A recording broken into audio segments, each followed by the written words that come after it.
भारत और पाकिस्तान के बीच रिश्ते पहले से ही बेहद तनावपूर्ण दौर से गुजर रहे हैं। सीमा पर संघर्ष विराम उल्लंघन, आतंकवाद के मुद्दे, कश्मीर को लेकर बयानबाजी और अंतर्राष्ट्रीय मंचों पर एक दूसरे के खिलाफ आरोप प्रत्यारोप अब सामान्य बात हो चुकी है। इसी बीच पाकिस्तान के सेना प्रमुख जनरल असीम मुनीर का एक बयान सामने आया है, जिसने एक बार फिर से टू नेशन थ्योरी यानी दो राष्ट्र सिद्धांत की बहस को जिंदा कर दिया है। यह बयान सिर्फ एक भाषण नहीं था, बल्कि इसके राजनीतिक, वैचारिक और कूटनीतिक मायने काफी गहरे हैं। खास बात यह है कि यह बयान ऐसे समय में आया है जब पाकिस्तान अंदरूनी राजनीतिक अस्थिरता, आर्थिक बदहाली और अंतरराष्ट्रीय दबावों से जूझ रहा है।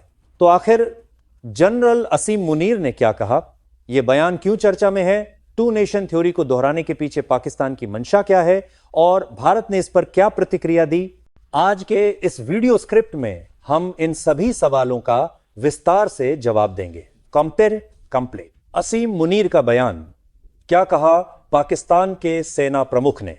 पाकिस्तान के सेना प्रमुख जनरल असीम मुनीर ने यह बयान इस्लामाबाद में आयोजित ओवरसीज पाकिस्तानियों के कन्वेंशन के दौरान दिया।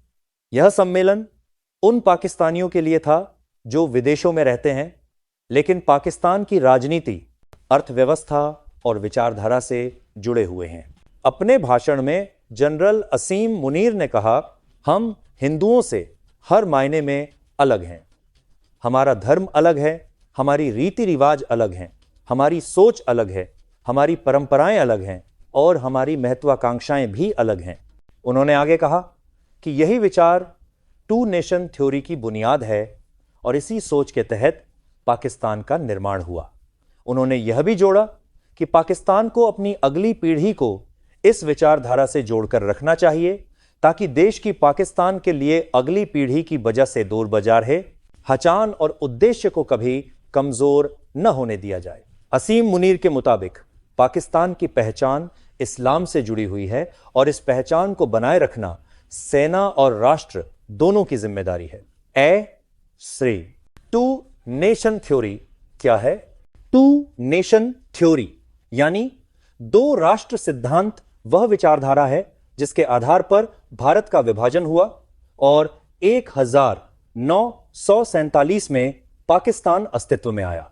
इस सिद्धांत के अनुसार हिंदू और मुसलमान दो अलग अलग राष्ट्र हैं जिनका धर्म, संस्कृति, परंपराएं और जीवन शैली अलग है, इसलिए वे एक साथ एक राष्ट्र के रूप में नहीं रह सकते। इस सिद्धांत को सबसे ज्यादा बढ़ावा मुस्लिम लीग और मोहम्मद अली जिन्ना ने दिया था। उनका मानना था कि अगर मुसलमान एक स्वतंत्र राष्ट्र नहीं बनाएंगे तो स्वतंत्र भारत में वे राजनीतिक, सामाजिक और सांस्कृतिक रूप से हाशिए पर चले जाएंगे। हालांकि भारत ने इस सिद्धांत को कभी स्वीकार नहीं किया। भारत का संविधान धर्मनिरपेक्षता पर आधारित है, जहां सभी धर्मों को समान अधिकार दिए गए हैं। असीम मुनीर का बयान क्यों महत्वपूर्ण है? जनरल असीम मुनीर का यह बयान इसलिए महत्वपूर्ण है क्योंकि यह एक सैन्य प्रमुख का बयान है। पाकिस्तान में सेना का रोल सिर्फ सुरक्षा तक सीमित नहीं है, वहां सेना सत्ता के केंद्र में रही है और आज भी राजनीति, विदेश नीति और आंतरिक मामलों में उसकी बड़ी भूमिका है। ऐसे में सेना प्रमुख का बयान सरकारी नीति का संकेत माना जाता है। 2, यह बयान धार्मिक और वैचारिक विभाजन को बढ़ावा देता है। हिंदू और मुसलमान के बीच हर मायने में अलग होने की बात करना सीधे तौर पर धार्मिक ध्रुवीकरण को हवा देता है। 3, यह बयान भारत पाक संबंधों को और खराब कर सकता है। पहले से ही तनावपूर्ण रिश्तों के बीच इस तरह के बयान कूटनीतिक संवाद की संभावनाओं को और कम कर देते हैं। 4, यह पाकिस्तान की घरेलू राजनीति से भी जुड़ा है। पाकिस्तान इस वक्त आर्थिक संकट, राजनीतिक अस्थिरता और जनता के गुस्से से जूझ रहा है।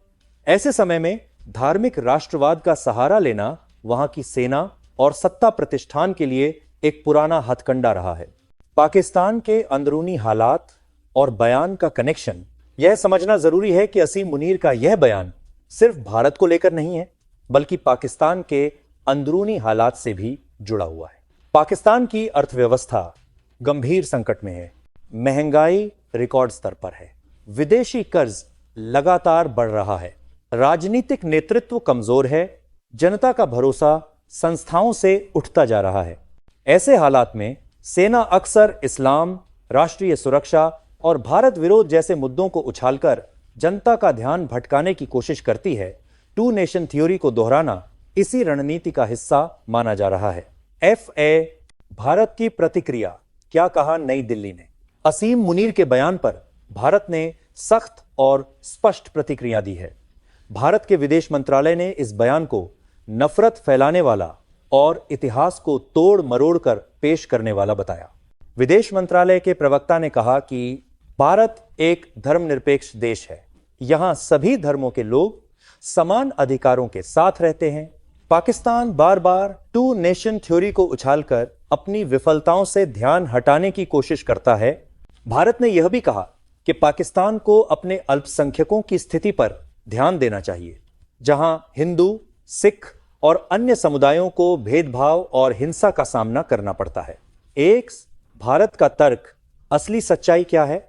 भारत का कहना है कि अगर टू नेशन थ्योरी सही होती तो पाकिस्तान के भीतर ही धार्मिक, जातीय और भाषाई संघर्ष नहीं होते, बांग्लादेश का निर्माण नहीं होता। पाकिस्तान में अल्पसंख्यकों की संख्या लगातार नहीं घटती है। भारत यह भी याद दिलाता है कि भारत में आज भी करोड़ों मुसलमान सम्मान और अधिकार के साथ रह रहे हैं और देश की राजनीति, प्रशासन, सेना, खेल और कला में महत्वपूर्ण भूमिका निभा रहे हैं। लेवल, अंतर्राष्ट्रीय नजरिया। अंतर्राष्ट्रीय स्तर पर भी इस बयान को गंभीरता से देखा जा रहा है। कई विशेषज्ञों का मानना है कि पाकिस्तान इस तरह के बयानों से खुद को और अलग थलग कर रहा है। आज की दुनिया में धार्मिक कट्टरता को बढ़ावा देने वाले बयान स्वीकार्य नहीं है। लोकतंत्र, मानवाधिकार और समावेशिता पर जोर दिया जाता है। सेना प्रमुख का इस तरह का बयान पाकिस्तान की छवि को नुकसान पहुंचाता है, या क्या यह भविष्य के लिए खतरे की घंटी है? विशेषज्ञों का मानना है कि इस तरह के बयान भविष्य के लिए कई खतरे पैदा कर सकते हैं। सीमा पर तनाव बढ़ सकता है, आतंकवाद को वैचारिक समर्थन मिल सकता है, कश्मीर जैसे संवेदनशील मुद्दों पर स्थिति और जटिल हो सकती है, दक्षिण एशिया में शांति की संभावनाएं कमजोर हो सकती हैं। या निष्कर्ष, बयान सिर्फ शब्द नहीं, संदेश है। जनरल असीम मुनीर का यह बयान सिर्फ एक भाषण का हिस्सा नहीं है, बल्कि यह पाकिस्तान की उस सोच को दर्शाता है जो आज भी 1947 के नजरिए में अटकी हुई है। दूसरी ओर भारत ने साफ कर दिया है कि वह धार्मिक विभाजन की राजनीति को खारिज करता है और एक समावेशी, लोकतांत्रिक और धर्मनिरपेक्ष राष्ट्र के रूप में आगे बढ़ता रहेगा। आखिरकार सवाल यही है कि क्या पाकिस्तान अतीत की विचारधाराओं में उलझा रहेगा या भविष्य की ओर देखेगा?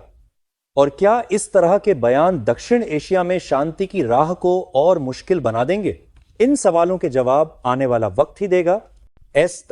अगर आपको यह विश्लेषण पसंद आया हो तो वीडियो को लाइक करें, चैनल को सब्सक्राइब करें और अपनी राय कमेंट में जरूर बताएं।